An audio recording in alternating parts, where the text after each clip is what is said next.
One of my favorite things to do is listen to audiobooks, and it's something that I love to do. And so what I do is so I don't get burnt out. And so I highly recommend this if maybe you're looking at how do I get started out, but I go through a process. I say, what is one business book that I'm going to read? What is one self-improvement book I'm going to read?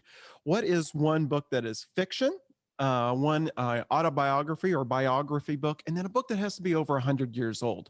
Because one of the greatest things that I think is that there's a lot of good ideas still within books that are really, really old. And I think that there's a famous quote out there, and if you know to write it in a comment on there, is that there's if you want a new idea, read an old book. And so I want to give you a couple of the ones that I read over 2020 and challenge you over this next 2021 to kind of go through this formula. You might find something that you really, really enjoyed that you just normally don't, that you didn't probably look at finding, little gems out there for it. So a couple of them, one was Silas Marner. So highly recommend this. Man, if you guys haven't read Endurance, the Shackleton Journey, highly recommend that.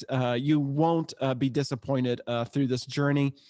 Got on a Hemingway kick with Farewell to Arms.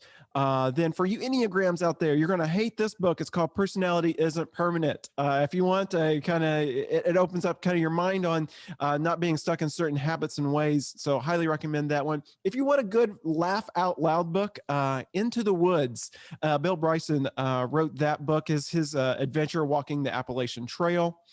Then Think Like a Monk. That one kind of had a new perspective for me. And then the last one that I just read was Matthew McConaughey's Greenlights. All of them were fun, entertaining, and books that kind of helped me open up different perspectives over this last year. So highly recommend them. So my process is I usually go through a biography, I'll go through a business book, then a self-improvement, then a fiction, and then a book that's over 100 years old. That way I keep rotating through, and then I'm not getting burnt out on one. And then there's a lot of gems that are out there that you just pick up. So anyways, here's to you, 2021.